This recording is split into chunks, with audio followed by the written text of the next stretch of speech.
Baka may tao sa loob, kuya. Bulong ni Hunter. Hindi madalas sumuuwi ang may-ari dito.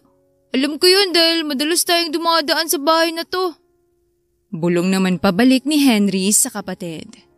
Dahan-dahan namang silang pumasok sa loob. Nakasunod lang si Hunter kay Henry na maingat ang mga hakbang na ginagawa.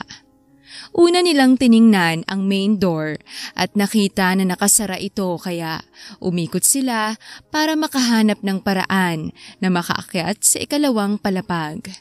Dahil sa katalinuhan at masusing pagtingin-tingin sa bahay ay hindi sila nabigo at napasok nga ito.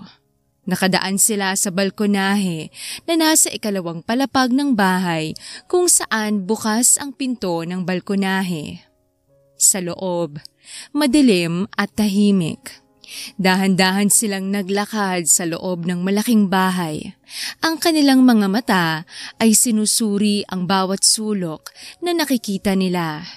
May mga antigong kasangkapan at mamahaling mga pintura ang makikita sa bawat sulok ng bahay. Nagsimula naman silang kumuha ng mga bagay na kaya nilang mabitbit gamit ang mga kamay. Matapos ang ilang sandali ay nakahanap din naman si Henry ng lalagyan ng nakuha nila at doon nila nilagay. Habang busy na busy si Hunter sa pagtingin-tingin sa mga pwedeng nakawin, ay nakuha naman ng atensyon niya ang isang photo frame na nasa isang mesa. Kinuha niya naman yon at tinitigan. Hunter, bilisan mo na! Ano ba yung tinitingnan mo? Tanong ni Henry saka nilapitan ang kapatid. Nagulat naman siya nang makita ang litrato na nasa frame na hawak ni Hunter. Teka, bakit kamukha natin ang batang nasa picture? May-ari ba yan ng bahay? Tanong ni Henry. Ilang minuto lang ang lumipas ay nagulat naman ang dalawa nang biglang bumukas ang ilaw sa buong bahay. Ano sa tingin niyo ang ginagawa niyo? Nagnanakaw ba kayo? Galit na boses na sabi ng kung sino. Gaano ba katagal dapat maranasan ang kamalasan sa buhay at gaano naman katagal ang paghihintay na dapat gawin para dumating ang swerte? Minalas na rin ba o sinwerte na? O baka both? Nakatingin lang si Clara sa may di kalayuan kung saan nakikita niya ang dalawang anak na kambal. Limos po, pangkain lang po namin.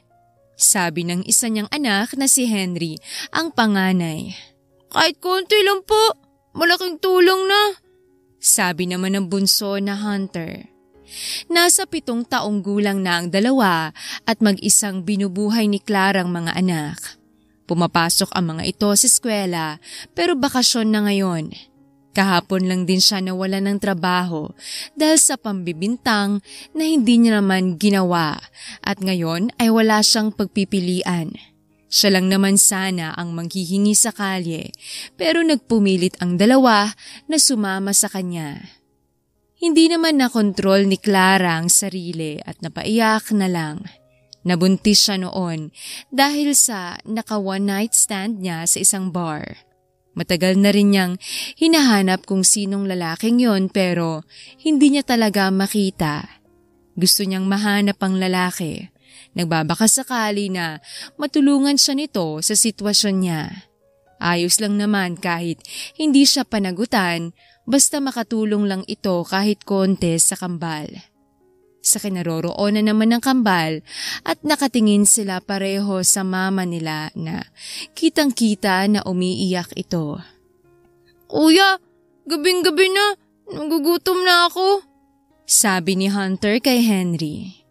Sige, dito ka muna. Maghanap lang ako ng paraan. Sabi naman ni Henry, saka binaba ang lata na bitbit niya at pumunta sa may tindahan. Magandang gabi po, Aling Lisa. Pasensya na po sa abala pero pwede po ba akong makautang? Gutom na po kasi ang mama at kapatid ko. Sabi ni Henry. Gabing-gabi na. Hindi pa kayo naghahapunan? Sige, anong pagkain ang gusto mo? Pumili ka lang. Sabi naman ni Lisa. Kilala ni Lisa ang kambal dahil palagi itong dumadaan sa tindahan niya at bumabati kapag pumapasok sa paaralan. Natutuwa siya sa mga ito dahil bukod sa sobrang gwapong mga bata ay matatalino rin at mababait. Maraming salamat po, Aling Lisa. Sisiguraduhin kong babayaran ko agad kayo. Taos-pusong pasasalamat naman ni Henry. Walang anuman yon. Sige na, kumain na kayo ng mama't kapatid mo. May ngiti namang sabi ni Lisa. Nagpaalam na rin si Henry at bumalik sa kapatid niya. Pinaliwanag naman niya sa mama niya kung saan niya nakuha ang pagkain at naintindihan naman yun ni Clara. Pasensya na mga anak. Huwag kayong mag-alala. Maghahanap naman ulit ako ng trabaho bukas na bukas. Papasukan ko kahit ano basta may pangkain lang kayo. May lungkot na sabi ni Clara. Ayos lang po, Mama. Basta kasama namin kayo. Alam naming magiging maayos din ang lahat.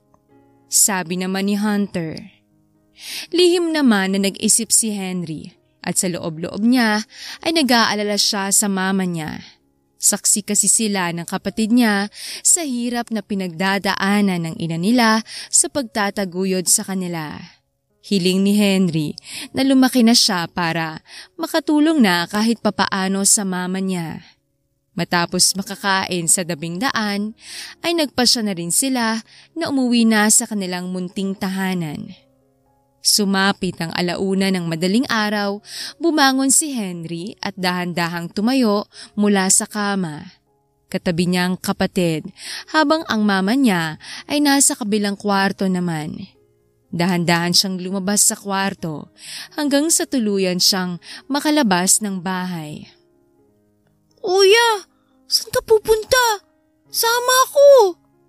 Pabulong na sabi ni Hunter na nakasunod pala sa kanya. Anong ginagawa mo rito?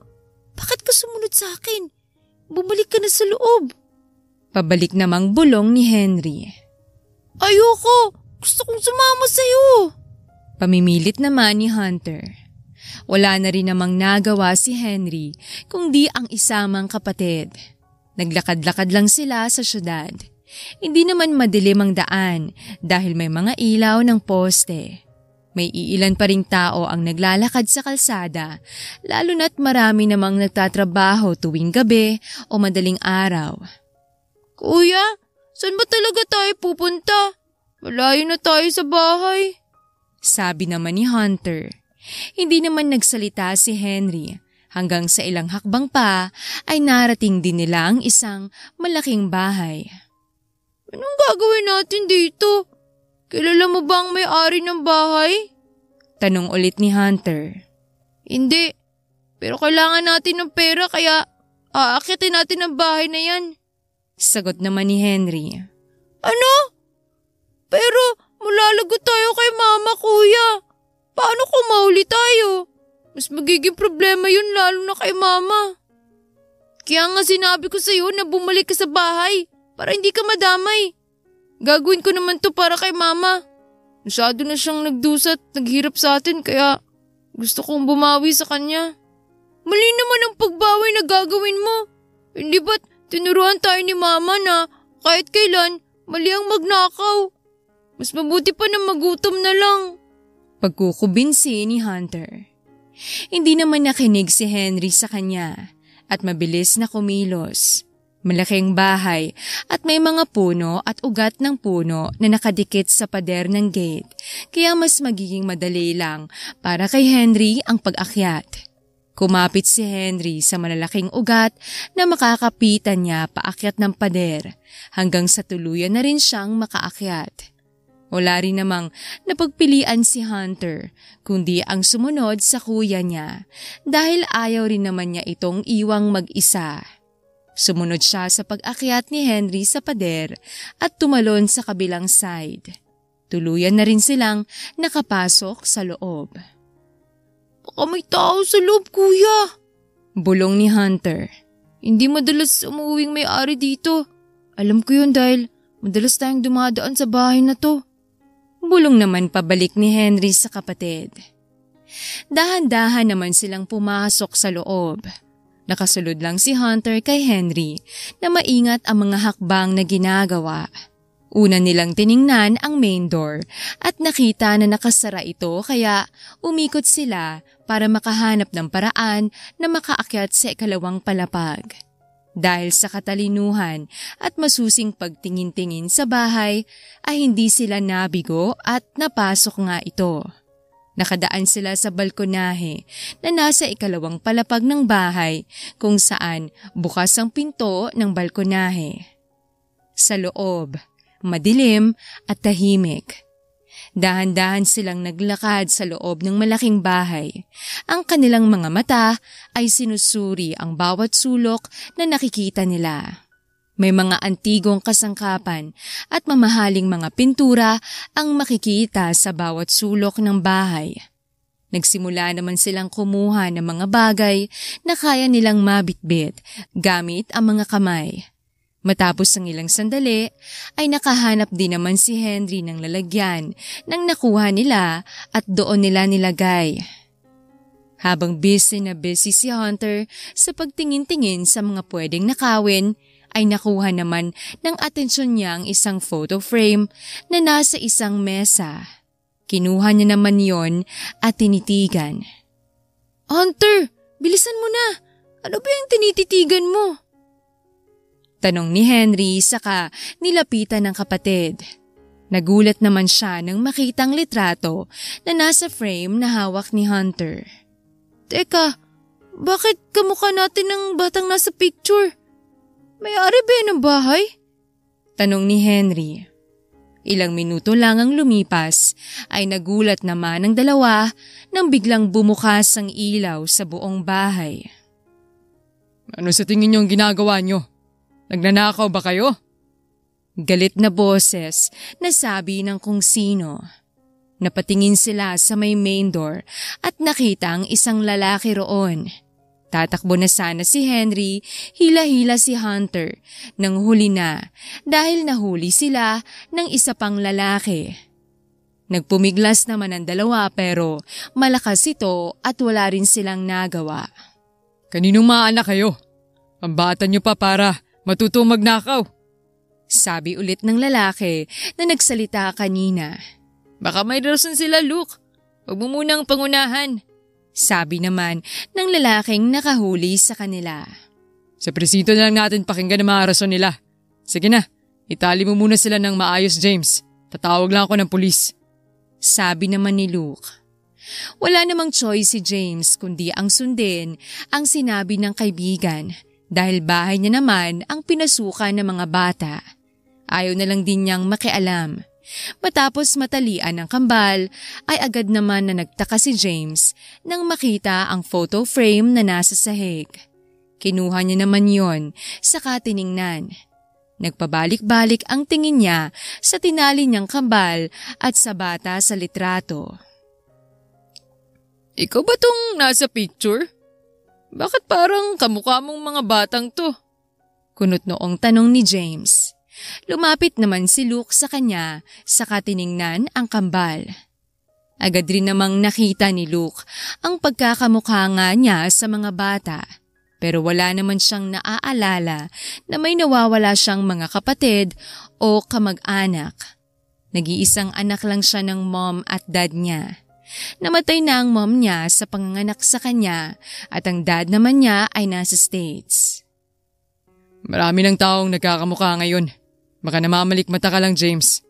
Hayaan mo na nga yan. Huwag mo masyadong pairalin ng kabaitan mo. Dahil kailangan din na matuto ng mga batang yan. Masama ang magnakaw. Seryosong sabi naman ni Luke. Patawarin niyo po kami. Nagawa lang namin yun dahil namamalimos na kami sa kalsada at naawa na kami sa mama namin. Naghihirap siya sa pagpapalaki sa amin kaya gusto namin na makabawi sa kanya. Depensa naman ni Henry. At sa tingin nyo ay tamang ginawa niyong pagnanakaw? Kahit na totoong sinasabi nyo, hindi pa rin mababago na maling ginawa niyong pag-akyat bahay. Sermon naman ni Luke. Sorry na po talaga. Hindi na naman uulitin. Nagsisisi na kami. Pagmamakaawa namang sabi ni Hunter. Magsasalita na sana si Luke nang dumating din ang tinawagan niyang mga pulis. Dinala naman agad sa presintong Kambal at agad na sinundo ng mga pulis si Clara ng madaling araw. Agad din namang sumama si Clara sa mga pulis dahil sobrang nag-aalala siya sa mga anak. Ano bang nakain niyo? Nagawa niyong mag-akyat bahay? Hindi ko naman kayo pinalaki ng ganyan. Galit na sabi ni Clara sa mga anak. Sorry po, Mama. Gusto lang talaga namin na makatulong sa iyo dahil alam namin na nahihirapan ka na sa amin. Umiiyak namang sabi ni Henry. Sorry, Mama. Pinigilan ko po si Kuya pero mas pinili ko siyang samahan dahil gusto ko rin na makatulong sa iyo. Wala naman po kaming balak na iba. Sabi rin ni Hunter na umiiyak na rin. Hindi maganda ang ginawa ng mga anak niyo, miss. Lalabas na, napabayaan mo sila. At maaari silang kunin ng DSWD para mapaayos ang kalagayan nila. Sabi naman ng isang pulis. O wala na po bang ibang paraan, sir? Huwag niyo naman pong ilayo sa akin ang mga anak ko. Sila na lang meron sa akin. Ako na lang pong parusahan niyo. May pagmamakaawang sabi naman ni Clara. Kausapin niyo na lang po munang gustong magsampa ng kaso sa mga bata. Na gusto rin na ipa-DSWD ng Kambal. Dahil napapabayaan niyo na po daw sila. Sabi naman ng pulis. Umalis ito at pumasok sa loob ng opisina. Paglabas nito ay kasama na nito si Luke. Siya nga po palang may-ari ng malaking bahay na inakit ng mga anak niyo. Pagpapakilala ng pulis kay Luke. Gulat naman na tinitigan ni Clara ang lalaki at pilit na inaalalang mukha nito. Tama, hindi siya pwedeng magkamali. Ikaw ang ama ng mga anak ko! Pasigaw na sabi ni Clara. Nagtaka naman si Luke pero kalaunan ay gumuhit din ang gulat sa mukha niya nang maalala si Clara. Ikaw yun, diba? Ang naka-one night stand ko sa isang bar na iniwan ako sa kwarto. Nabuntis mo ko at kambalang naging anak natin. Sambit ulit ni Clara. Mabilis naman siyang hinawakan sa braso ni Luke at hinilap palayo sa mga tao sa paligid. Anong pinagsasabi mo? Sigurado ka ba? May diin na tanong ni Luke. Bakit naman ako hindi magiging sigurado? Tinandaan ko ng hustong pagbumukha mo. Kahit ipa-DNA test mo pa ang mga bata para magkaalaman na. Kailangan mo silang panagutan. Baka nagsisinungaling ka lang para matakasan mo ang sitwasyon mo ngayon. Mag-ingat ka sa ginagawa mo dahil hindi mo alam ang kaya kong gawin. Pagbabanta ni Luke. Ano? Pinagbabantaan mo pa ako? Walang yaka talaga. Panagutan mo ang mga anak mo. Napabuntong hininga naman si Luke at wala nang nagawa kung di iatras ang kaso. Pinili niya na magpa-DNA test para malaman ang totoo dahil kapag nagsinungaling si Clara ay makakasuhan din naman to ng fraud. Mama, totoo po ba na siya ang papa namin? Tanong ni Hunter. Nasa ospital sila at kakatapos lang gawin ang pagkuha ng sample sa kambal. Kaya pala kamukha namin yung picture na nakita namin sa bahay niya. So siguro yun nung bata pa siya. Sabi naman ni Henry. Umuwi naman muna sina Clara sa kanila. Habang hinihintay ang resulta ng DNA test ay binigyan din naman sila ng pera kahit papano ni Luke na panggastos nila. Kapag lumabas na positibo ang test result ay patitirahin naman ni Luke sina Clara sa bahay niya. Wala namang reklamo si Clara doon dahil pagkakataon na rin niya na magsimula ulit at maghanap ng trabaho. Nalaman din niya na mayamang tao si Luke pero hindi siya kailan aasa rito. Kapag nakapag-ipon siya ng sapat na pera ay ilalayo niya ang mga anak. Confident naman siya na sasamang mga ito sa kanya. Lumipas ang 1 linggo at lumabas nga ang resulta. Positive ang DNA test at anak nga ni Luke ang kambal. Masaya si Luke na malaman yon, lalo na ang mga bata. Pero si Clara ay pilit ang saya niya dahil wala naman talaga sa balak niya ang humingi ng tulong sa tunay na ama ng mga anak. Pero para sa mga ito ay gagawin niya lahat, mapabuti lang ang mga ito. Habang nag-iimpake ang kambal na mga gamit nila sa kwarto, ay kinausap naman ni Luke si Clara. May gusto sana akong sabihin sa'yo bago kayo lumipat sa bahay ko. Panimula ni Luke. Huwag mo kong alalahanin. Gagawa ko ng paraan para makatulong sa bahay niyo. Magaling ako sa mga gawaing bahay at hahanap din ako ng mapagtatrabahuan para hindi ako maging pabigat sa'yo. Alalahanin mo na lang, kambal. Hayaan mo lang ako at huwag nating pakialaman ng isa't isa. Mabilis naman nasabi ni Clara. Tumango naman si Luke. Tatandaan ko yan. Gusto ko ring sabihin na may asawa na pala ako. Sinabi ko na at pinaliwanag sa kanyang lahat, kaya wala ka nang aalahanin. Gusto ko lang na sana magkasundo kayo at hindi mag-away. Kung kaya mo, iwasan mo na lang siya dahil hindi gaano kataas ang pasensya niya. Tumango naman si Clara sa sinabi ni Luke. May pamilya ka na pala. Ayoko na makasira sa inyo kaya kung magiging gulo lang kami ng mga anak ko, pwede kaming lumayo. Sabihin mo lang. May asawa ko pero wala kaming anak dahil hindi makakapag-anak ang asawa ko. Masaya ako na malaman na may anak pala ako kahit alam kong masakit sa parte ng asawa ko. Gagawin ko lahat para makabawi sa kambal at mabigay lahat ng pangailangan nila. Paninigurado naman ni Luke. Sige, aasahan ko yan. Tanging sabi naman ni Clara. Matapos makapag-ayos ng gamit ay umalis na din sila. Nag-request naman si Henry na dumaan muna sa tindahan ni Aling Lisa para mabayaran ang utang niya rito. Masaya naman si Lisa na tinanggap ang bayad ni Henry. Matapos yon ay tinungo na rin nila ang bahay ni Luke. Akala nila ay ang bahay na pupuntahan nila ay ang bahay na inakyat ng kambal pero hindi pala. Ibang bahay ang pinuntahan nila na pagmamay-ari ni Luke. Mas malaki pa sa bahay na inakyat ng kambal. Mas maaliwalas, mas maganda at mas marangya. Welcome! Kayo na ba ang kambal na anak ni Luke? Masaya akong makilala kayo. May ngiting sabi ng isang napakagandang babae na makikitang mahinhin at may maamong muka. Hindi naman nagsalita ang kambal at nagtago sa likod ni Clara. Mga anak, siya nga pala si Tita Faye nyo. Huwag kayong mahiya sa kanya. Faye, ito naman si Henry at Hunter. Saka si Clara, ang mama nila. Pagpapakilala ni Luke. Nice to meet you. May ngiti nitong sabi kay Clara. Ngumiti naman pabalik si Clara. Nice to meet you rin, sabi niya. Pumasok sila sa loob at itinuro naman ni Luke ang magiging kwarto ng kambal na nasa ikalawang palapag ng bahay na iisa lang ng kwarto para sa dalawa pero malaki. May playroom din habang si Clara naman ay sa baba lang kung nasaan ang guest room. Inayos na rin ni Clara ang mga gamit habang nag-e-enjoy na mag-tour ang kambal kasama sina Luke at Faye sa bahay. Good morning po, ma'am. Kayo po ba si Clara? Ako nga pala si Gina. Pwede niyo akong tawaging Aling Gina o Manang na lang.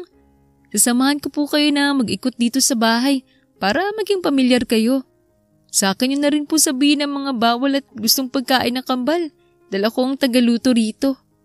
Sabi ng isang may katandaan na babae na nasa may pinto. Sige po. Walang problema. Clara na lang din pong itawag niyo sa akin. Gusto ko rin po sana na makatulong dito sa gawaing bahay. May ngiti namang sabi ni Clara. Sige iha, wala ring problema. Lapitan mo lang din ako kapag may kailangan ka. Sabi naman nito. Nagdesisyon naman si Clara na saka na lang siya mag-aayos ng mga gamit. Nakipag-usap na muna siya kay Manang Gina tungkol sa mga dapat at hindi dapat niyang gawin sa bahay. Inikot na rin nila ang buong bahay para maging pamilyar si Clara sa loob. Nalaman niya na isang kasambahay lang ang meron sina Luke. Malaki ang bahay pero may naglilinis naman ito tuwing linggo.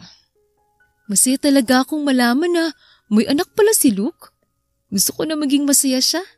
Matagal na akong nagsisilbi sa kanya at parang anak ko na rin siya. May ngiting sabi ni Gina. Bakit po hindi nila naisipan na mag-ampon? O kaya gumawa ng paraan dahil marami naman pong paraan para magbuntis si Faye. Lalo na't marami naman silang pera.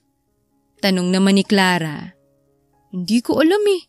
May mga bagay rin na sila-sila lang nagpaplano at nagkakaintindihan. Ang mas maganda ay huwag na lang natin silang pakialaman. Tumangutango naman si Clara at hindi na rin nagsalita pa. Buong araw, nakasama ng kambal sina Luke at Faye, habang si Clara naman ay buong araw din na naghanap ng trabaho na mapapasukan. Nakatapos naman ng kursong business administration si Clara, kaya madali sa kanyang makahanap ng trabaho dahil may experience na rin siya. Ang problema lang ay hindi siya nagtatagal sa trabaho dahil sineset up siya na magkamali. Hindi niya alam pero marami ang ayaw sa kanya at pinapatalsik siya sa trabaho kahit wala naman siyang ginagawang hindi maganda. Matapos makapasa ng resume at application letter online, ay tinulungan naman ni Clara si Gina na magluto ng hapunan para sa lahat. Matapos makapagluto, ay naghain din naman sila at sabay na kumain lahat. Natutuwa naman si Clara habang nakikinig sa mga anak niya na nagkukwento ng mga masasayang nangyari sa mga araw na ito. Oo nga pala Clara, kung naghahanap ka ng trabaho, may posisyon ako para sa'yo. Maganda yon para sa'yo dahil pwede kang mag-work from home. Kailangan mo lang na pumasa sa test at interview. Susweldo ka ng tama at mananatili ka pa rito sa bahay para maalagaan ng mga bata. Bigla namang sabi ni Luke. Talaga? Mukhang hindi ko matatanggihan ang offer mo na yan. Masaya namang sabi ni Clara. Kung kulang pa sa iyong sweldo, pwede ka namang ma-promote at huwag mo nang alalahanin ng mga bata. Kaya ko silang alagaan. Mangiti namang sabi ni Faye. Medyo kinabahan naman si Clara sa sinabi ni Faye. Mabait tingnan si Faye, pero para kay Clara ay may kakaiba rito. Sinasabi ng instinct niya na hindi niya mapagkakatiwalaan basta si Faye. Pag-iisipan ko yan. Salamat at mabait kayo sa akin, lalo na sa mga anak ko sa kabila ng lahat. Pabulong namang sinabi ni Clara. Huwag mong sabihin yan at huwag kang mahiya sa amin. Ituring na lang nating kaibigan ng isa't isa't. Ituturing ko rin na anak kong anak ni Luke. Sabi ulit ni Faye habang hindi pa rin nawawala ang ngiti nito sa labi. Ngumiti lang ng tipid si Clara saka nagpatuloy sa pagkain.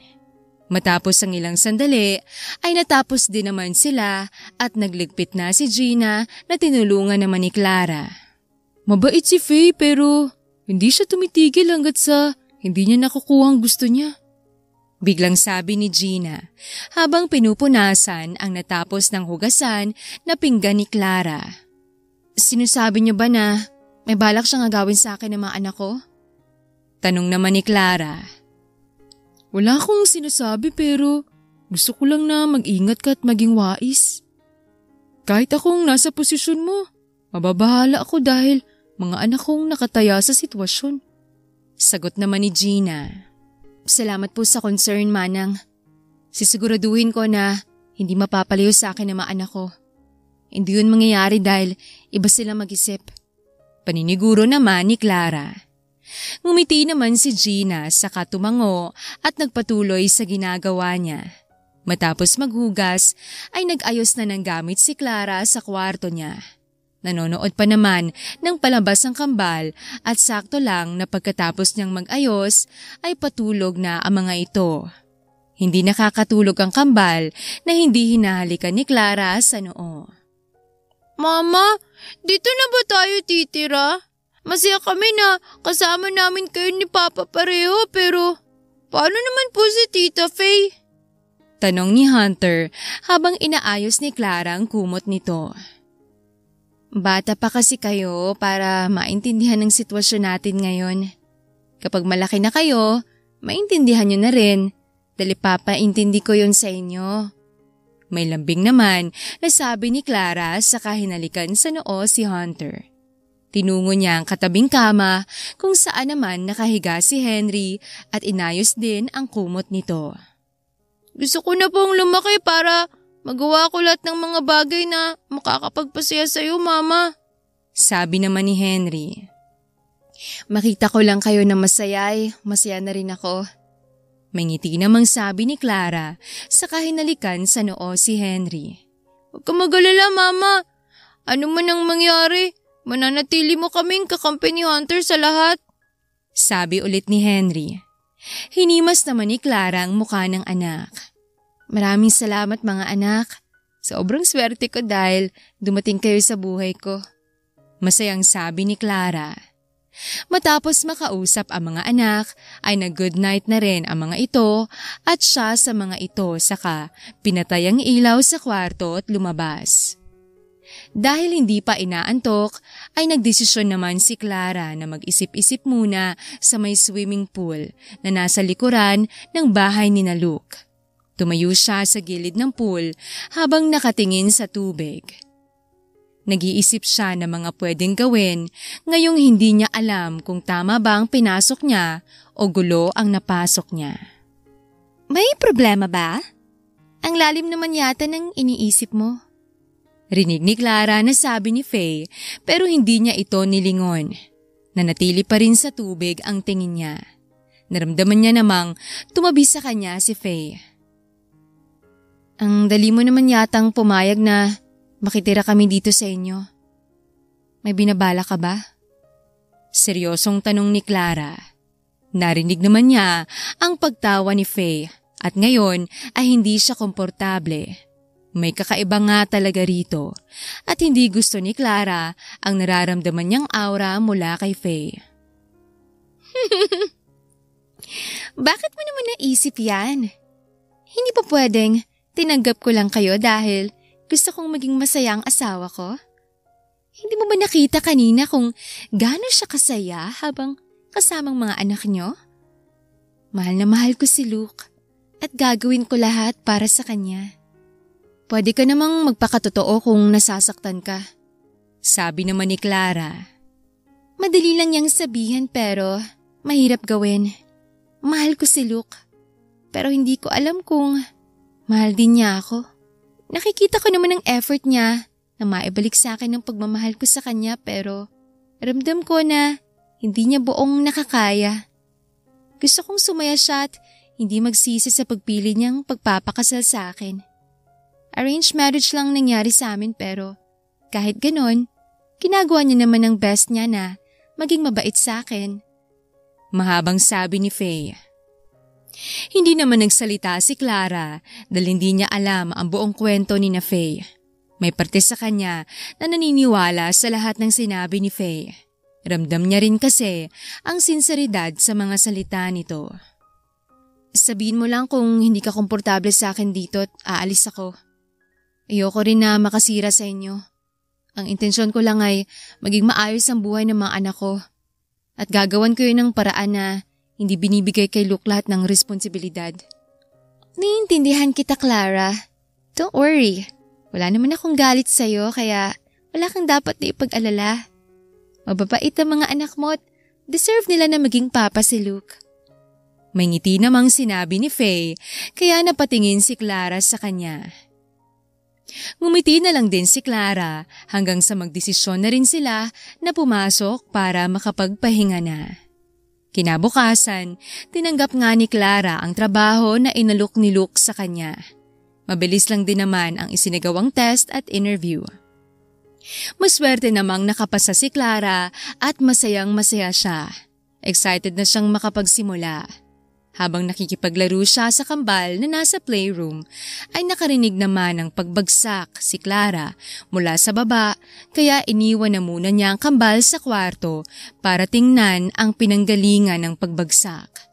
Pagbaba ni Clara mula sa ikalawang palapag ay nagulat naman siya nang makita si Faye na nakaupo sa sahig. Nag-usap tayo ng maayos, Faye! Kapag nakuha mo si Luke, tutulugan mo rin ako sa gusto kong lalaki. Pero anong ginawa mo? Sinira mo yon at pinigo mo ako! Sigaw ng isang babae at sinabunutan si Faye.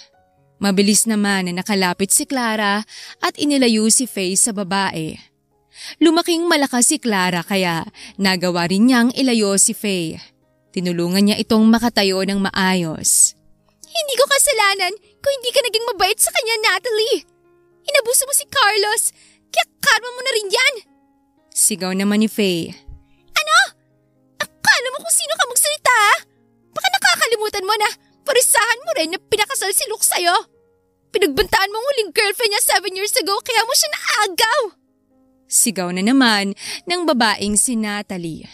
Nagulat naman si Clara sa sinabi nito pero pumagitna pa rin siya sa dalawa. Hindi mo pa mamahito kaya huwag kang manggulo. Kung ayaw mong tumawag ako ng pulis, umalis ka na.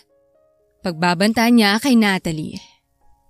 At sino ka naman para mangyalam sa away naming magkaibigan?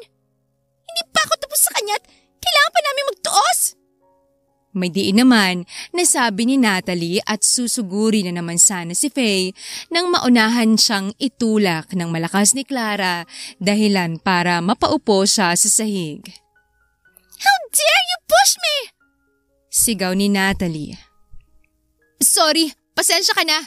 Huwag ka kasi bigla-bigla na lang sumusugod. Umalis ka na bago pa ako tumawag ng pulis. Sigaw namang pabalik ni Clara. Tiningnan niya ng masama si Clara at pati na rin si Faye.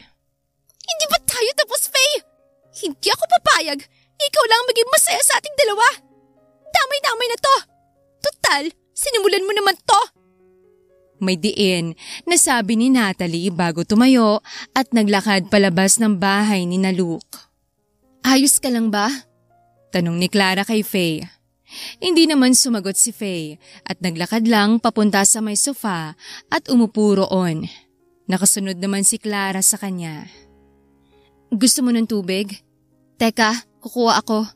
Sabi ulit ni Clara saka kinuhaan ng tubig si Faye sa kusina. Tinanggap din naman ni Faye ang tubig mula kay Clara. Hindi na rin nagtanong pa si Clara at aalis na sana pero para balikan ng mga bata nang magsalita si Faye. Gusto ko lang naman na maging masaya kasama si Luke. Masama ba yun? Sabi nito. Hayaan mo nang sinabi ng kaibigan mo. Sundin mo lang ang puso mo. Marami talagang pagsubok kapag nagmahal ka. Kaya ipaglaban mo ang pagmamahal mo. Sabi naman ni Clara. Tumingin naman si Faye sa kanya. Salamat sa pagtatanggol sa akin, Clara. Mabuti na lang at nandyan ka. Ngumiti naman ng tipid si Clara. Ilang sandali lang ay dumating naman si Manang Gina na galing pala sa palengke. Sinabi naman ni Faye na wag nang sabihin ni Numan ang nangyari kanina sa kanila ni Natalie at sinunod lang din ni Clara ang gusto ni Faye. Nakipaglaro naman si Faye sa kambal habang si Clara ay tinutulungan si Manang Gina na maghanda ng tanghalian. Matapos magluto, ay umakyat na si Clara para tawagin sana sina Faye at ang kambal na kakain na nang mapahinto siya sa may pinto dahil sa narinig niya. Mahal niyo ba talaga ang mama niyo? Paano kung sabihin ko sa inyo na pwede niyo akong maging mama? Tapos kapag nangyari yon, magkakaroon na kayo ng complete family kasamang Papa Luke niyo. Rinig ni Clara na sabi ni Faye mula sa loob ng playroom. Si mama lang po ang gusto naming mama. Tsaka complete family naman po kami dahil magkakasama kami dito sa bahay ni Papa. Sabi naman ni Hunter. Hindi kasi ganun yon. Kami ng Papa Luke nyo ang mag-asawa. At dadating ang oras na aalis ang mama nyo dahil hindi siya pwede na palaging nandito. Kailangan niyong pumili sa mama at papa niyo. Sabi ulit ni Faye. Naikuyom naman ni Clara ang kamao niya dahil sa naririnig niya. Hindi po namin ipagpapalit si mama kahit kanino. Final na yun. Sasama kami kung aalis si mama dito. Rinig naman niyang sabi ni Henry. Kinatok naman ni Clara ang pinto ng kwarto na nakabukas naman ng konti bago pumasok sa loob. Baba na kayo, handa ng pagkain sa baba. Nagluto kami ng paborito nyo, Henry at Hunter. May ngiting sabi ni Clara. Nagyehe naman ang kambal at dali-daling lumabas saka bumaba at dumiretso sa kusina.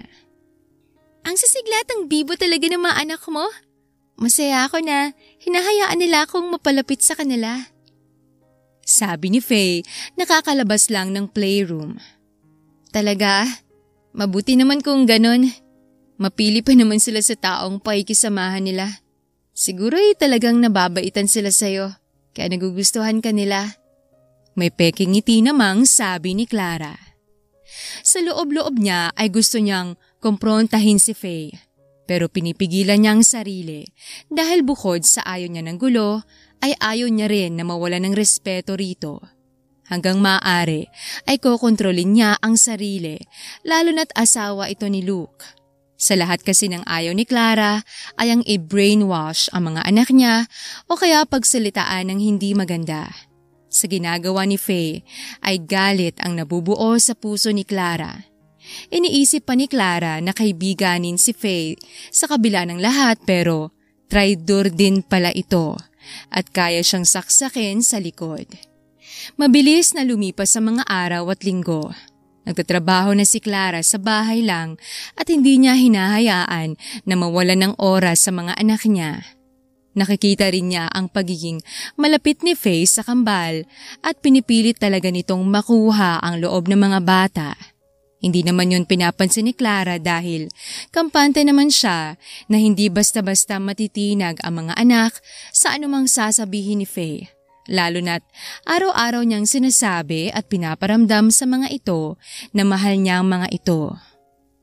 Ako naman ang kargahin mo, Papa. Natutuwang sabi ni Henry. Malakas ka, Papa, kaya mo kaming dalawa sabay kargahin. Sabi naman ni Hunter na karga-karga ni Luke. Masayang mag-ama na naliligo at naglalaro sa swimming pool. Free naman si Luke ngayong araw kaya nagdesisyon siya na magbonding sila kasamang mga anak niya sa bahay lang din naman. Ang saya nila tingnan, no? Talagang magiging masaya kami kung magkakaroon kami ng anak ni Luke. Biglang sabi ng katabi ni Clara sa upuan na si Faye habang nakamasid sa mag-ama. Hindi naman sumagot si Clara dahil ayaw niyang magsalita at baka kung saan na naman mapunta ang usapan. Oo nga pala, ano nang balak mo? Wala ka bang balak na mag-asawa at bumuo ng pamilya? Magmahal ng lalaki? Ganon. Tanong na naman ni Faye. Bakit mo naman yan naitanong? Kailangan ko pa bang isipin yan ngayong mas priority ko mga anak ko? Pabalik namang tanong ni Clara saka tiningnan si Faye na nakatingin din sa kanya. Tama naman ang sinasabi mo pero iba pa rin talaga kapag may taong mahal ka at may inuuwian na pamilya.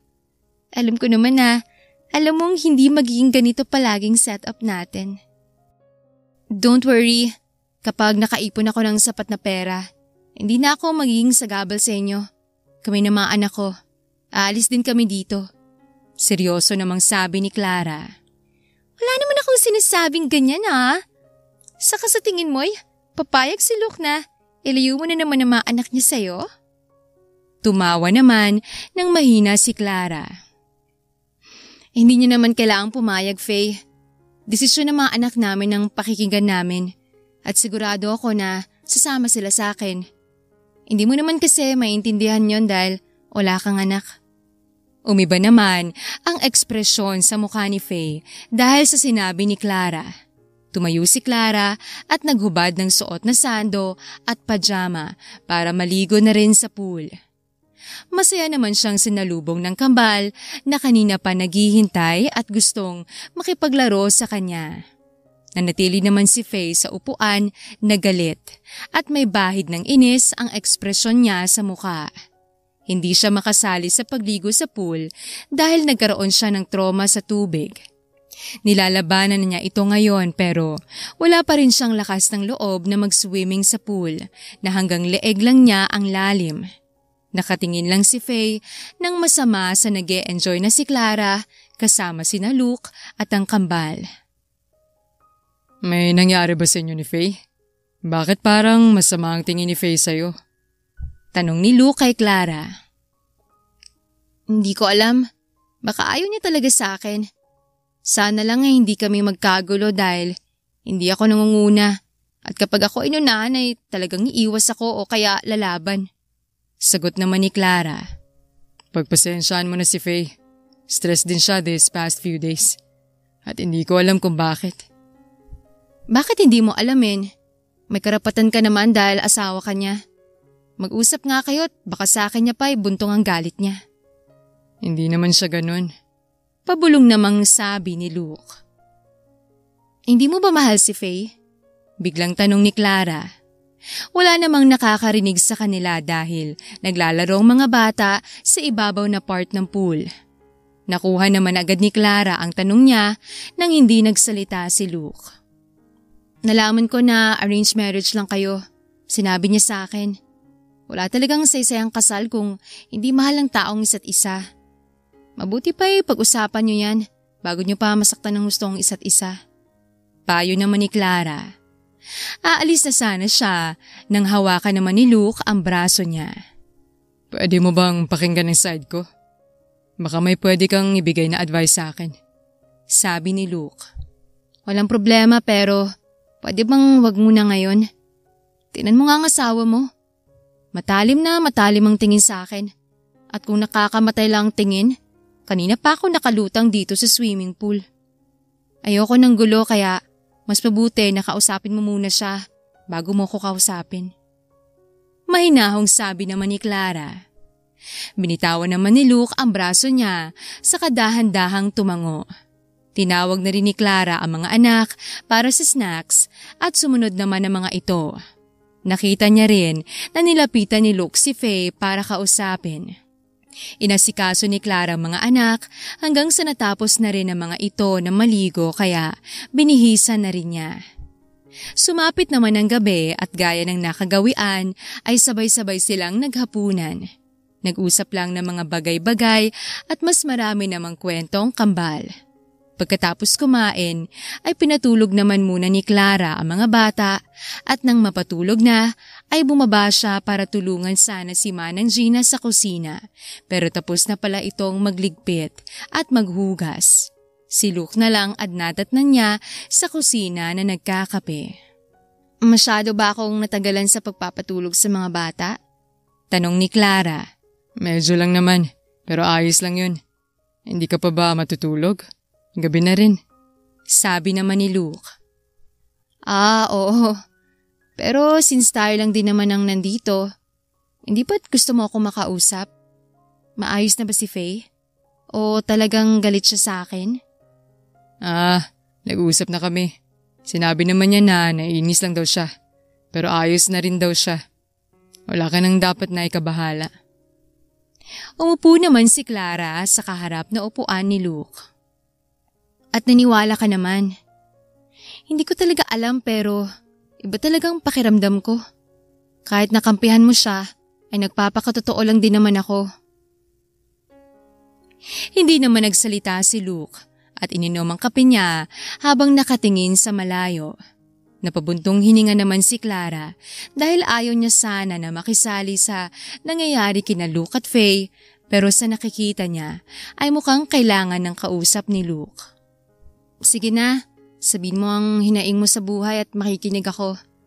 Baka may maibigay rin akong advice at mapagkakatiwalaan mo rin ako. Seryosong sabi ni Clara, dahilan para mapatingin si Luke sa kanya. Tumikim naman si Luke at umayos ng upo para magkwento. Wala rin kasi siyang ibang mapagsabihan dahil bumalik sa States ang kaibigan niyang si James. Wala naman siyang ibang kaibigan o kaya makakausap tungkol sa problema niya. Ramdam rin naman niya na mapagkakatiwalaan si Clara. So nalaman mo mula kay Faye, arranged marriage nga kami. 7 years ago, hiniwalayan ako ng girlfriend ko. Kaya ako napunta sa bar at may nangyari sa atin. After nun, nangyaring arranged marriage. At dahil wala ako sa pag-iisip ko nun, tinanggap ko nga. Sa kadahilanan na baka makalimutan ko ang ex-girlfriend ko.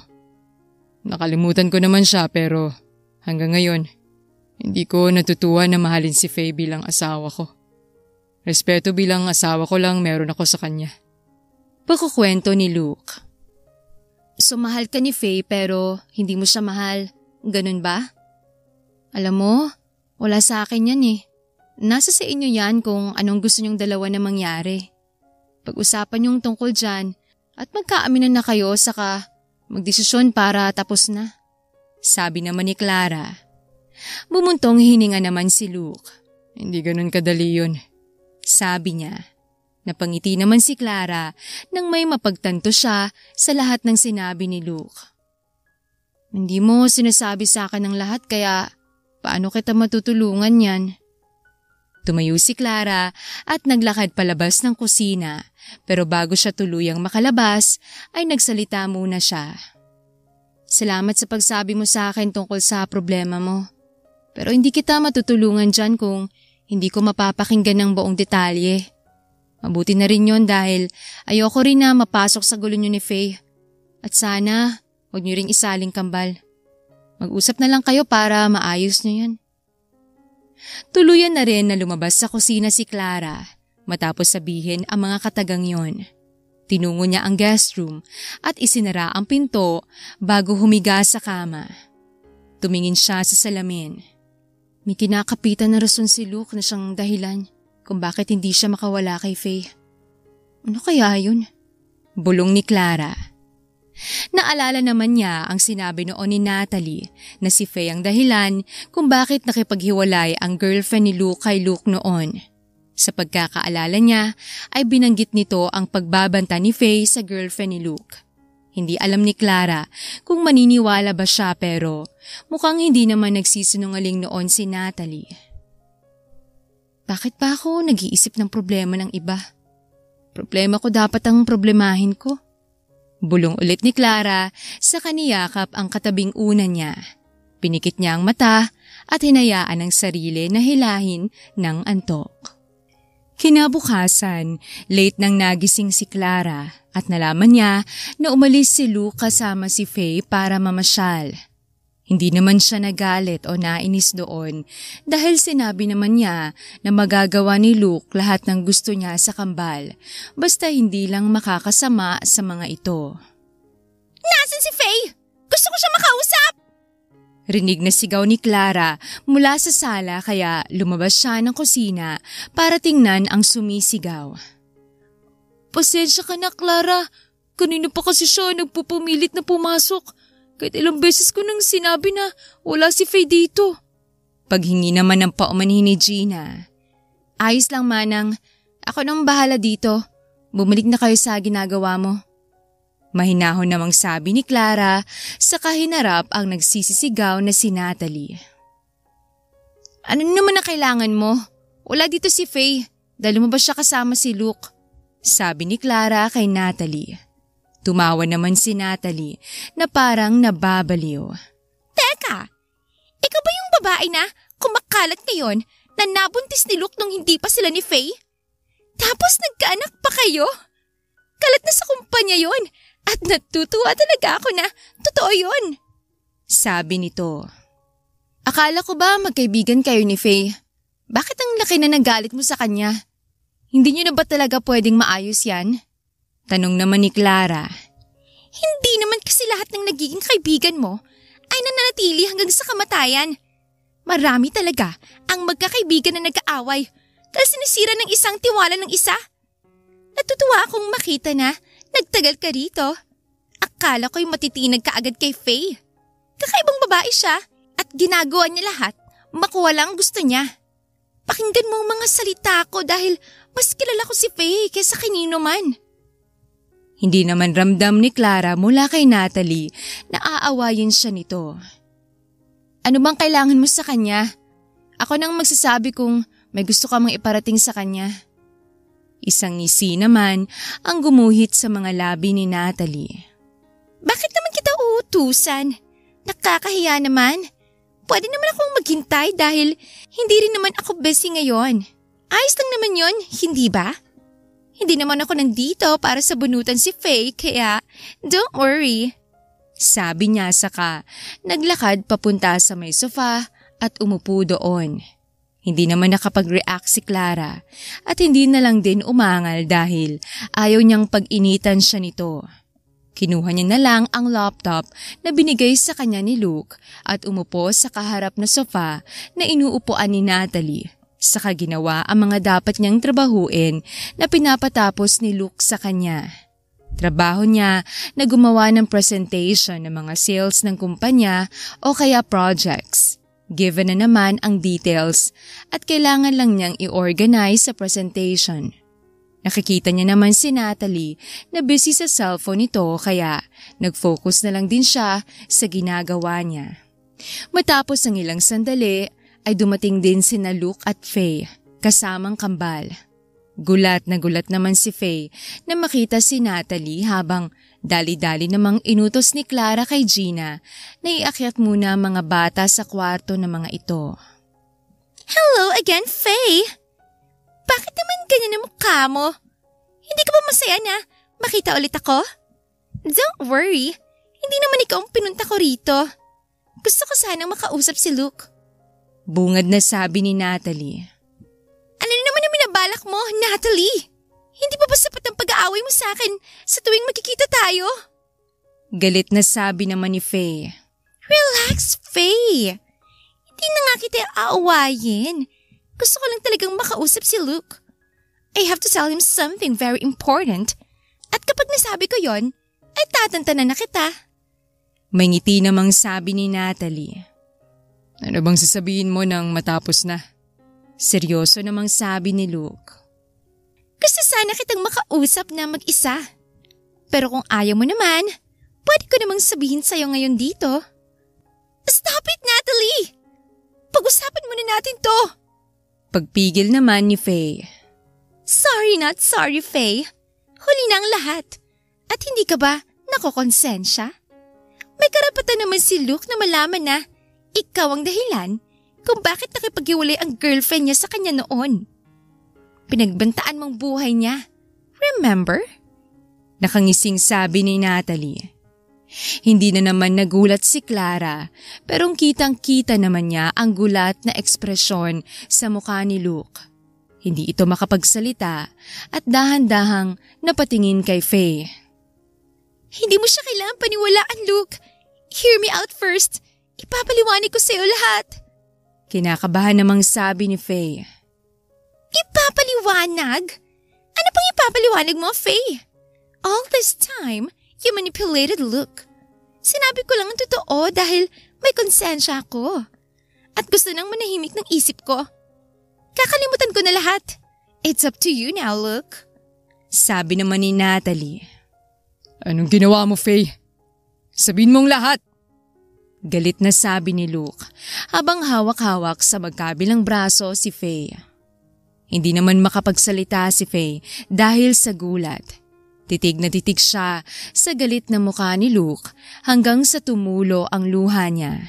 Nasasaktan na rin siya sa mahigpit na pagkakahawak ni Luke sa braso niya. Agad naman na lumapit si Clara kay Luke. Kumalma ka muna, Luke. Pag-usap muna kayo ng maayos. Pagpapakalma naman ni Clara kay Luke. Mag-usap? Hindi na ako naniniwala na madadala pa sa usapan ng mga nalaman ko. I've had enough. Punong-puno na ako sa'yo, Faye. Ginawa ko naman gusto mo, di ba? Nagpakumbaba ako. Dahil kahit papaano, may natitira pa akong awa sa'yo. Pero all this time, may tinatago ka pala sa akin. You ruined everything about me. Pasigaw na sabi ni Luke. Malakas naman na hinila ni Clara ang kamay ni Luke sa braso ni Faye. Bitawan mo muna siya, Luke. Kumalma ka muna. Dahil baka makita ka ng mga anak mo. Seryosong sabi ni Clara. Nakahinga din siya ng maluwag nang bitawan ni Luke si Faye. Napaupo naman si Faye sa sahig habang umiiyak. Huwag kang umasa na magandang balik na mga masasama mong ginawa, Faye. Sana hindi na tayo magkita pa. Seryosong sabi ni Natalie bago tumalikod at naglakad palabas ng bahay. Umalis na ito. Si Luke naman ay umalis din at mukhang lumabas ng bahay. Napabuntong hininga naman si Clara habang nakatingin kay Faye. Hindi niya alam kung anong gagawin at hindi niya rin alam kung saan ilulugar ang sarili niya sa mga nangyayari. Nagdesisyon na lang siya na hayaan si Faye na umiyak.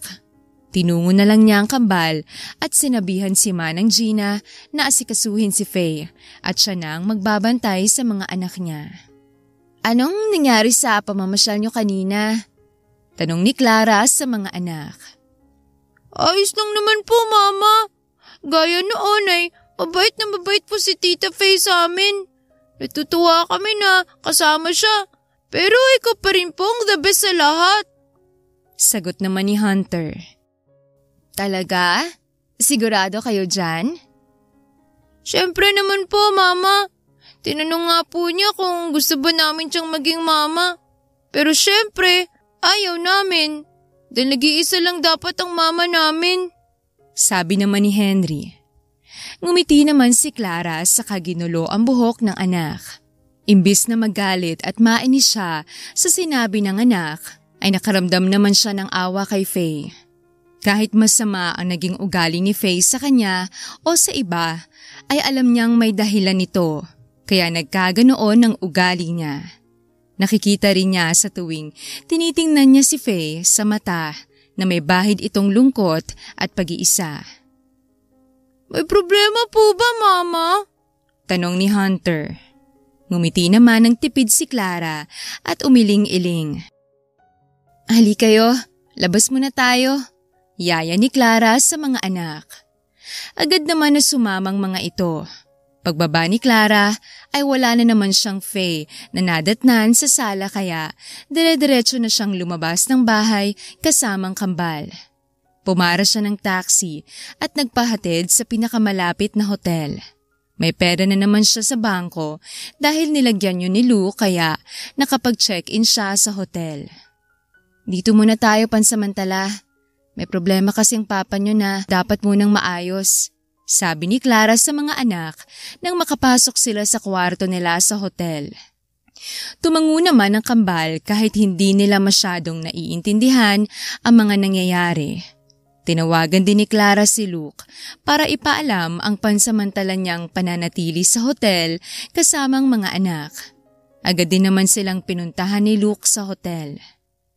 Dito na muna kami dahil ayaw kong madamay sa problema niyo ni Faye, lalo ng mga bata. Sana maintindihan mo yon. Hindi ko naman ilalayo sa iyong mga bata. Sabi ni Clara. Tahimik lang na nag-iisip si Luke na nakaupo sa sofa sa may sala habang ang kambal ay nasa kwarto at naglalaro.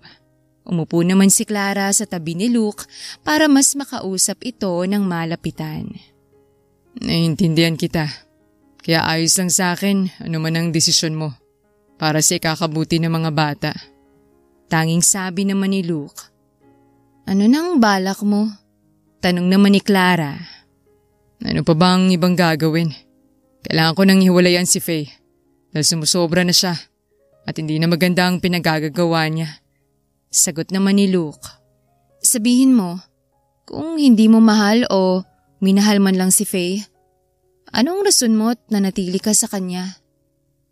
Nilingon naman ni Luke si Clara at nag-abot ang mga tingin nila. Bigla namang bumilis ang tibok ng puso ni Clara. Batid niya na hindi siya kinakabahan. Kakaibang pagbilis ng tibok ng puso ang nararamdaman niya. Agad naman niyang iniwas ang tingin kay Luke. May sakit si Faye. Kailangan niya ako sa tabi niya. Kaya pumayag akong magpakasal kami. Sabi naman ni Luke, kaya napatingin ulit sa kanya si Clara. Sakit? Anong sakit? Malala ba? Sunod-sunod na tanong ni Clara. Dahan-dahan namang tumango si Luke. Magsasalita pa sana si Clara nang makarinig siya ng tunog ng cellphone niya. Agad niya namang kinuha yon at sinagot. Si Manang Gina ang tumatawag. Hello, Clara? Magkasama ba kayo ni Luke? Hindi kasi siya sumasagot sa tawag ko. Kailangan niya umuwi dahil nasusunog ang bahay at nasa loob si Faye. Bungad na sabi ni Gina mula sa kabilang linya. Agad namang napatayo si Clara. Sige po, pupunta kami agad dyan. Sabi naman ni Clara bago binaba ang tawag sa katiningnan si Luke. Nasusunog daw ang bahay mo at nasa loob si Faye. Kailangan nating pumunta agad dun. Seryosong sabi ni Clara. Mabilis naman silang kumilos at sinama na rin nila ang kambal dahil walang magbabantay sa mga ito. Mabilis na pinaandar ni Luke ang kotse pauwi. Nang marating nila ang bahay ay umuusok na ito mula sa ikalawang palapag. Marami rin ang tao sa paligid habang hinanap naman agad ni na Luke si Gina. Luke! Clara! Nasa itas pa si Faye at ayaw niyang lumabas. Kailangan niya siyang tulungan dahil papunta pa lang ang bumbero. Baka hindi na sila umabot at baka mapano si Faye. Bungad ni Gina nang makita ni na Luke at Clara. Pumasok sila sa bahay at napapalibutan na ng apoy at usok ang hagdan, paakyat sa ikalawang palapag. Hindi nila maaakyat ang mga kwarto dahil nakaharang ang apoy sa may hagdan. Hindi pa buong kumakalat ang apoy sa mga kwarto sa ikalawang palapag. May madadaanan po sa gilid ng bahay para makapunta sa balkonahe sa ikalawang palapag. Pwede po itong maakyat at mapasok ang unang kwarto. Biglang sabi naman ni Henry. Opo, makakaakit doon ng kung sino dahil nakakit kami ni Kuya doon nung naglalaro kami ng habulan. Sabi naman ni Hunter. Tiningnan naman ni Clara si Luke na nakatingin din naman pala sa kanya. Nakuha naman ni Luke ang ibig sabihin ng tingin ni Clara kaya agad siyang tumakbo papunta sa tinuro ng mga anak na maaakyatan. Wow, Mama! May pinagmanahan pala kami sa pag-akyat. Tingnan mo si Papa, oh. Ang galing niyang umakyat. Biglang sabi naman ni Hunter. Oo nga. Pabulong namang sabi ni Clara habang nakatingin sa umaakyat na si Luke. Nagawa rin nitong makapasok sa ikalawang palapag ng bahay. Mabilis naman na hinanap ni Luke si Faye sa mga kwarto hanggang sa nakita rin naman niya ito. Nakahilata sa sahig si Faye at walang malay, kaya dali-dali siyang kinarga ni Luke. Marami naman ang nag-aabang sa may balkonahe kay Luke.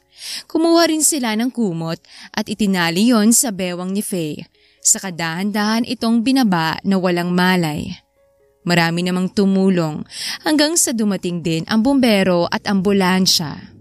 Matapos makababa si Luke. Uminom ka muna ng tubig. Dinala na si Faye sa ospital. Susunod tayo ron. Sabi naman ni Clara, saka inabot kay Luke ang isang bote ng tubig na kinuha naman nito at ininom. Kayo na lang. Ako nang magsasabi sa pamilya niya tungkol sa nangyari. Aasikasuhin ko pang nangyari dito sa bahay. Sabi naman ni Luke. Napabuntong hininga naman si Clara at hindi na rin umangal pa dahil hindi niya naman mapipilit ang tao na ayaw talaga. Alam niya rin na talagang nasaktan si Luke sa mga nalaman nito tungkol kay Faye, kaya hahayaan na muna niya ito. Pakawalan niyo ako! Ilabas niyo ako dito! Paulit-ulit na sigaw ni Faye nang maabutan ni Clara sa ospital. Nakita niya naman na tinalian na si Faye ng mga nurse dahil nagpupumiglas na ito. Kailangan na niyang manatili sa ospital dahil lumala na ang sakit niya. Kailangan niyang mamonitor kahit na sabihing wala nang lunas sa stage 4 cancer niya. Subukan pa rin dapat na sumailalim sa chemo. Sabi ng doktor kay Clara. Si Clara ang kasalukuyang nagiging guardian ni Faye dahil ayaw ni Luke na makita ito. Tinawagan na rin naman ni Luke ang parents ni Faye tungkol sa nangyaring sunog at nasa state sa mga ito. Uuwi raw para na rin makuha si Faye at madala sa States. Hindi mauumpisa na ang chemotherapy kung ayaw mismo ng pasyente na magpagamot. Kailangan niya siyang makumbinsi. Dahil para rin naman sa kabutihan niya yun. Dagdag ng doktor. Tumango naman si Clara. Sige po, Dok. Kakausapin ko si Faye at sisiguraduhin ko na sasang-ayon siya na magpagaling. Sabi niya. Matapos makausap ang doktor ay umalis na rin ito kasamang mga nurse. Naiwan naman si Clara sa kwarto ni Faye. Hindi na nagpupumiglas si Faye at nakatulala na ito. Faye, Tawag ni Clara saka lumapit rito. I'm sorry. Wala akong alam sa sitwasyon mo. Kukumbinsin ko si Luke na alagaan ka. Kaya sana pumayag ka na magpagaling. Dagdag ni Clara. Tumingin naman sa kanya si Faye. Anong ginagawa mo rito? Kinakaawaan mo ba ako? Hindi ko kailangan ng tulong mo. Umalis ka na! Pasigaw na sabi ni Faye. Pwede ba, Faye? Ibaba mo nga yung pride mo. Nagmamalasakit ako. At bakit naman ako maaawa sa'yo? Gusto ko lang na magdesisyon ka ng tama para sa sarili mo. Dahil magiging mabuti naman ang lahat kung mabuti rin ang pinapakita mo sa mga nakapaligid sa'yo. May diin namang sabi ni Clara. Napatigil naman si Faye at ilang sandali lang ay umiyak siya. Hindi niya makontrol ang mga luha niya hanggang sa humikbi na siya at humagulgol. Alam ko, tanggap ko na masama akong tao at pinagsisisihan ko yon. Pero bakit ako? Sa lahat ng tao sa mundo, bakit ako ang malas na nabigyan ng sakit na to? Ganun ba talaga ako kasama? Gusto kong bumawi sa mga kasalanan ko kaya ayoko pang mawala sa mundo. Natatakot akong mamatay, Clara. Umiiyak na sabi ni Faye. Ramdam naman ni Clara ang sakit sa bawat salitang binibitawan ni Faye. Nasasaktan siya sa sitwasyon nito at naiintindihan niya si Faye. Kahit kamuhian nito mga tao sa paligid niya, pati na siya at kahit awayin pa siya nito ng paulit-ulit, ay naiintindihan niya ito. Hindi pa huli ang lahat. Kaya lumaban ka, Faye. Hindi ka naman nag-iisa. Sabi naman ni Clara. Umiiling-iling naman si Faye. Kahit ilang beses mo pa yung sabihin, walang magbabago, Clara. Actually, tanggap ko na naman sana yun nun eh. Pero nakita kong ngumiti si Luke. Gusto ko naman natili muna. Gagawin ko lahat. Mabigyan lang ako ng mahaba pang buhay pero hindi yun mangyayari. Sabi niya. Lumapit naman si Clara kay Faye at niyakap niya ito. Sisiguraduhin ko na mananatili si Luke sa tabi mo. Pipilitin ko siya. Bulong ni Clara saka kumawala sa yakap niya kay Faye. Salamat, Clara, pero alam kong malalim ng galit ni Luke sa akin. Hindi ko na rin alam kung anong mukhang ihaharap ko sa kanya. Sana mapatawad mo rin ako sa mga masasamang nagawa ko sa'yo. May ngiting sabi naman ni Faye habang pinapahira ng luha niya sa mga mata. Kakampi mo ko, kaya huwag kang panghinaan ng loob. Magpagaling ka para maipakita mo kay Luke na nagsisi ka at magbabago ka. Alam kong mabait si Luke at makikita niya rin ang halaga mo. Paninigurado namang sabi ni Clara. Matapos makausap at mapakalma ni Clara si Faye, ay pumayag din ito sa chemotherapy. Masaya naman si Clara doon pero kailangan niya natuparin ang pangako niya na kumbinsihin si Luke na dumalaw man lang sa ospital. Umuwi muna si Clara sa hotel kung saan siya nag-check-in dahil nandoon sina Gina at ang kambal. Pagdating niya ay hinihintay naman siya ng kambal. Gabi na rin kaya pinatulog na niya ang mga ito.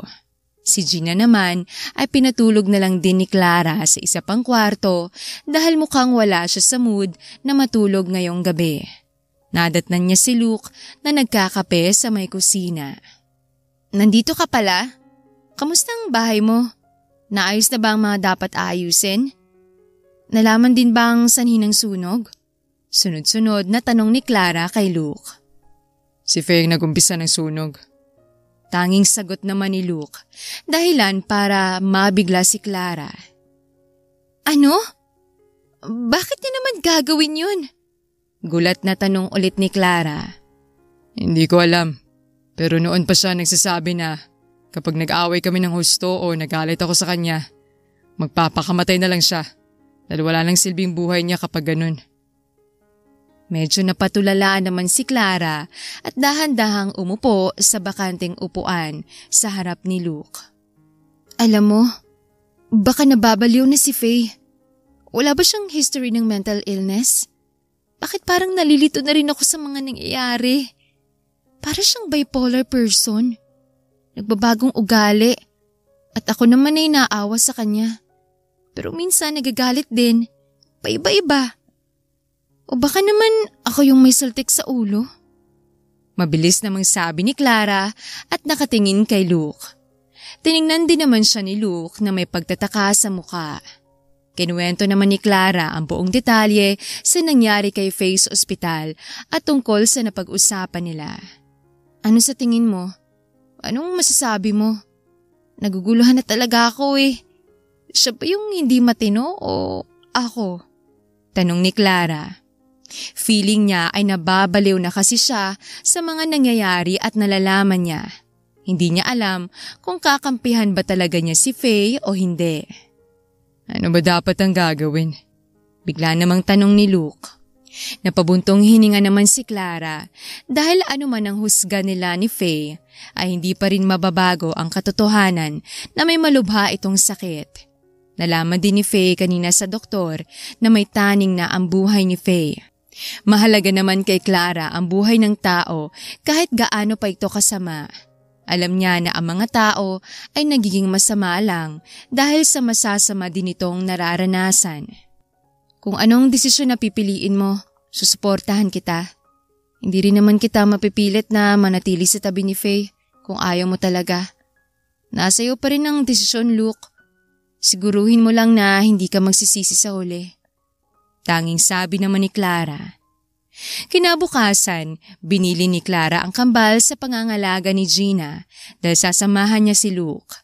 Nagdesisyon na ito at nakasuporta naman siya rito.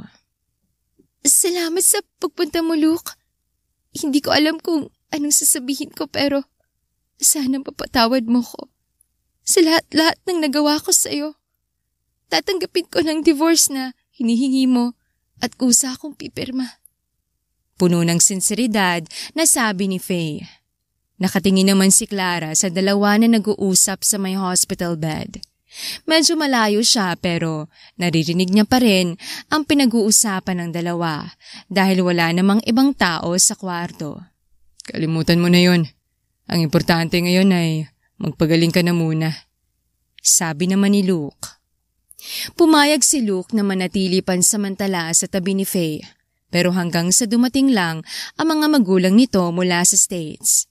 Agad naman na pumayag si Clara roon, kesa naman sa hindi talaga pumayag si Luke.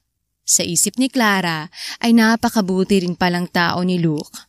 Maswerte siya dahil ang naka one night stand niya na naging ama ng kambal niyang anak ay si Luke. Sa kabila ng lahat ay wala siyang naramdaman na pagsisisi. Siguro ay nagalit siya noon dahil sa hirap na pinagdaanan niya. Pero ngayon ay masasabi niya naman na worth it lahat. Kumain muna tayo sa labas habang kakausapin naman ng attorney ko si Faye. Yaya ni Luke kay Clara. Dumating palang attorney ni Luke na siyang mag-aasikaso sa divorce papers nila ni Faye. Hindi na umangal si Clara at sumama rin kay Luke na kumain ng tanghalian sa labas. Medyo naawa si Clara dahil nape-pressure si Faye kay Luke. Pero at the same time, may parte sa kanya na sinasabing deserve nito ang pressure. Deserve ni Faye na makarma sa mga masasamang nagawa niya. Pero para kay Clara ay malala naman yung part na stage 4 cancer ang sakit na nakuha ni Faye. Plano ko sana na mag-abroad pagkatapos kong asikasuhin ng papeles tungkol sa divorce namin ni Faye. Biglang sabi ni Luke habang kumakain sila sa isang restaurant. Talaga? Ayos lang naman kung gusto mong magpakalayo muna. Hindi naman kami mawawala ulit ng mga bata. At makikita mo naman sila kung kailan mo gusto. Sabi naman ni Clara. Yun na nga ang problema. Gusto ko sana na sumama kayo sa akin. At pakasalan mo ko. Muntik namang mabilaukan si Clara dahil sa sinabi ni Luke. Agad niya itong tiningnan at nakitang seryoso ang ekspresyon nito sa muka. Aha? Kasal? Ako? Teka, bakit ako? Hindi ba pwedeng maghanap ka ng iba na pakakasalan mo? Sunod-sunod na tanong ni Clara. Wala na akong oras para gawin yon. Dahil may mga anak na ako. At gusto ko silang panagutan sa'yo. Pakasalan mo ko. At ibibigay ko lahat ng gusto at pangangailangan mo. Alam ko naman na hindi ko pagsisisihan ang desisyon kong to. Dahil sa tingin ko'y mabait at responsable kang tao. Sapat na yun na dahilan para matutunan kitang mahalin. Seryosong sabi ni Luke. Hindi naman makapaniwala si Clara at nanatiling gulat ang ekspresyon niya. Hindi siya makapagsalita dahil bumibilis na naman ang tibok ng puso niya sa di malamang dahilan. Paano kung hindi ako pumayag? Tanong naman ni Clara. Bakit hindi natin ibigay sa mga anak natin ang desisyon? Hindi ba't pareho naman tayo na gustong mapabuti sila? At pagkakataon na rin natin to na bigyan sila ng masaya at buong pamilya. Paano mo naman nasisiguro na maibibigay mo sa kanila ang masayang pamilya? Bakit naman hindi? Masaya naman ako na kasama ka at ang kambal. Kaya sigurado na ako na magiging masaya tayo. Hindi ko ipapangako na araw-araw ang saya dahil wala namang perpektong pamilya. Dumadaan sa pagsubok ang lahat pero lalaban pa rin dapat ng magkasama. Hindi natin malalaman lahat ng sinasabi natin ngayon kung hindi natin susubukan. Hindi naman agad nakapagsalita si Clara at saka ininom ang juice niya. Wala naman siyang mapagpipilian at kung ang kambal ang magdidesisyon ay sigurado naman na papayag ang mga ito.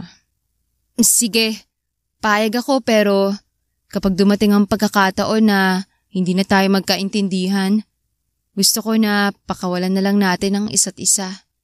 Sabi ni Clara. Tumango naman si Luke.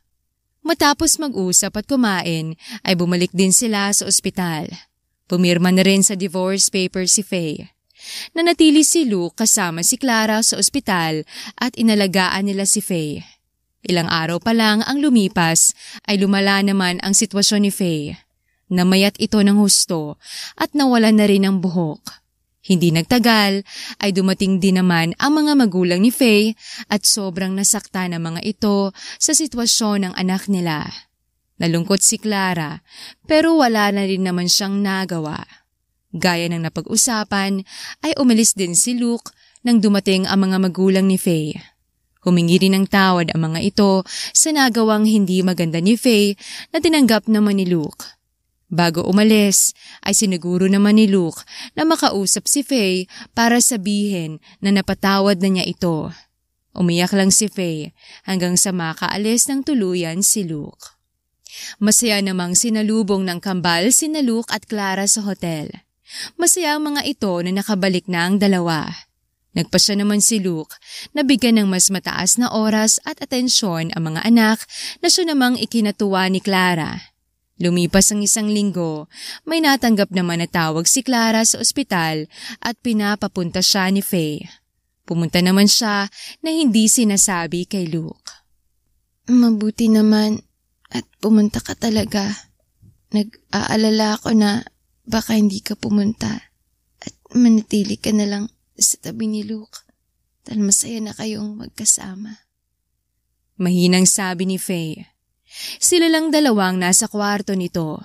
Sobrang lumala ang pagbabago ng pisikal na anyo ni Faye at muntika na siyang hindi makilala ni Clara. Maling iniisip mo, Faye. Sabi naman ni Clara. Ngumiti naman si Faye. Hayaan mo na, Clara. Alam ko naman na dito talaga papunta lahat. At mula sa puso ko tong sasabihin. Masaya ako sa nangyayari ngayon. Sana'y alagaan mo si Luke at mas mahalin mo pa siya ng gusto. Noon pa man ay nakikita ko na maaari talaga kayong magkatuluyan. Bulong niya. Pinapunta mo lang ba ako para sabihin yan? Pinakukonsensya mo ko sa mga sinasabi mo.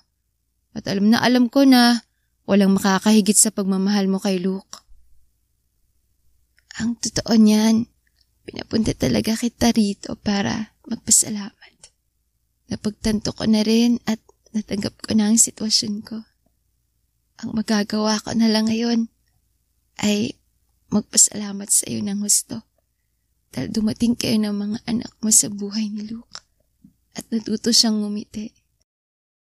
Maraming salamat, Clara.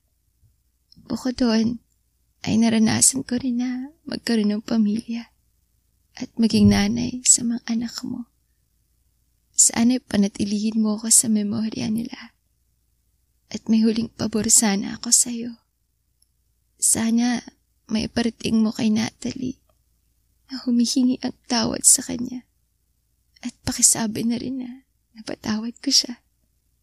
Kailanman, hindi naging kalaban ang tingin ko sa kanya. Magiging kaibigan pa rin ang tingin ko sa kanya. Kahit ano man ang mangyari. Tumigil ka nga, Faye. Ano bang sinasabi mo? Bakit parang namamaalam ka na? May inis na tanong ni Clara. Naiinis siya dahil damang-dama niya ang katotohanan at mula sa pusong mga sinabi ni Faye. Pero wala siyang magawa sa sitwasyon nito. Hinawakan naman ni Faye ng mahigpit ang kamay ni Clara. Unti-unti naman siyang naiyak. Mahal naman ko si Luke, Clara. Ikaw nang bahala sa kanya. Hiling ko na sana maging masaya kayong dalawa. Umiiyak na sabi ni Faye. Iniwas niya ang tingin niya. Umalis ka na. Nasabi ko na lahat ng gusto kong sabihin kaya pwede ka nang umalis. May diin na sabi ni Faye. Hindi na naman nagsalita si Clara dahil wala siyang masabi sa mga oras na yon. Ang tanging nagawa lang niya ay ang umalis sa kwarto at umuwi sa hotel na tulala at wala sa isip. Kinabukasan, binalita naman sa kanila na tuluyan ng binawian ng buhay si Faye. Hindi naman naiwasan ni Clara na maiyak sa balitang natanggap. Hindi na rin nila sinabi sa kambal ang nangyari at hinayaan lang ni Clara ang sarili na maiyak mag-isa. Next week na ang alis natin papunta sa France. Alam kong nalulungkot ka sa nangyari kay Faye. Pero wala na tayong magagawa ron. Ang mahalaga ay naging malinaw pa rin sa huli ang puso at isip niya. Dahil nakausap niya tayo.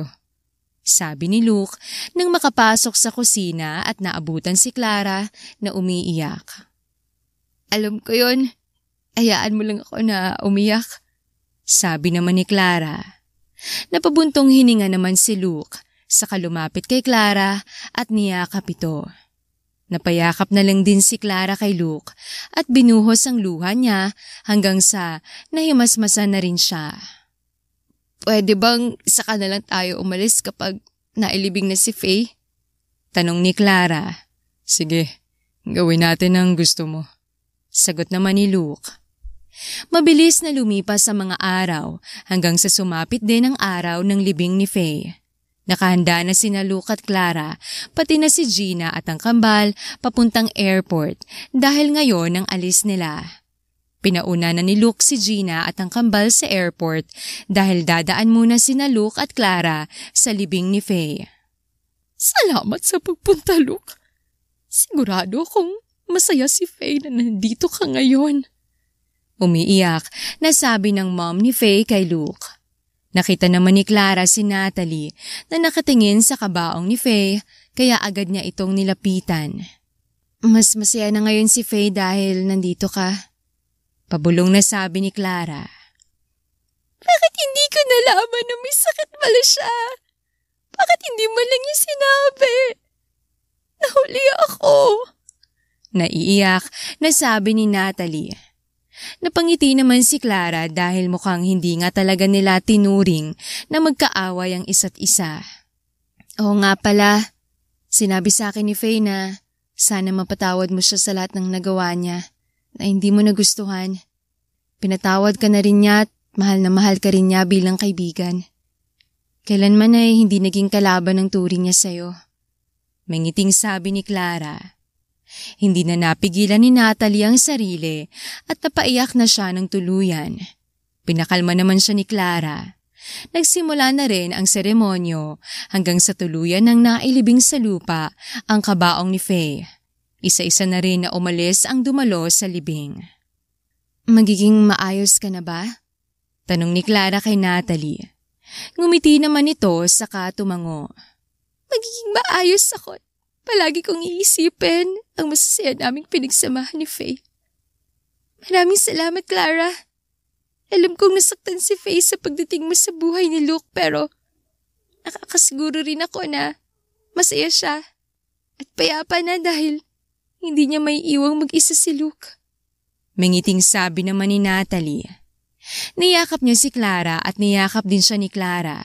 Pabalik bago nagpaalam at tuluyan ng umalis.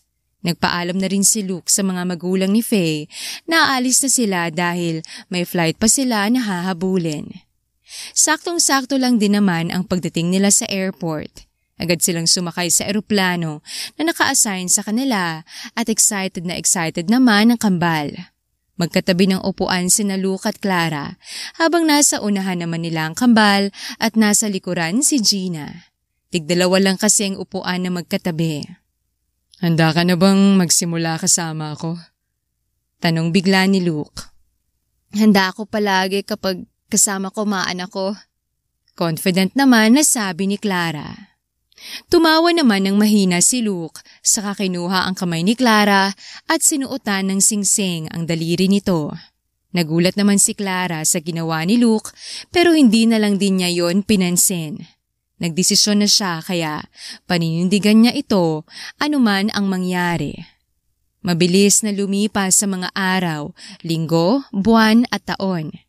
Ang pagsasama ni Luke at Clara ay nauwi rin sa pagkakasundo at pagpapakasal.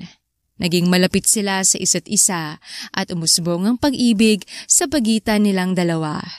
Nabuo rin ang pamilya na pinangako ni Luke kay Clara at masayang-masaya si Clara doon. Lolo Chad, samahan niyo po kami sa Starbucks dahil ayaw kaming samahan ni Mama. Sigaw ni Hunter. May ginagawa pa kasing mama niyo. Sige na, ako nang sasama. Umuwi agad tayo dahil baka pauwi na rin ang papa niyo. Sabi naman ni Chad, ang dad ni Luke. Masyado niyo namang sinispoil ang mga apo niyo, Dad. Saway naman ni Clara. Oo, mag-iingat kami sa labas. Babalik din kami agad. Pasigaw naman na sabi ni Chad na paalis ng bahay. Nakasunod naman sa kanya ang tumatawang sina Hunter at Henry na nagpaalam din sa mama nila. Napailing-iling na lang si Clara habang karga-karga ang 5 taong gulang niyang anak na si Charmina.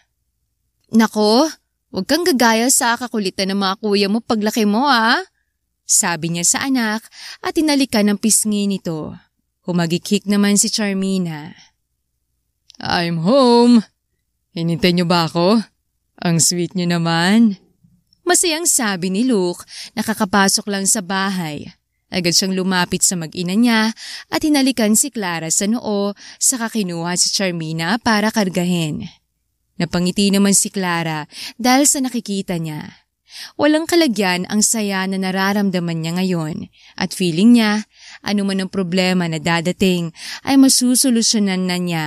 Ngayong marami na siyang kasama, nakakampi niya.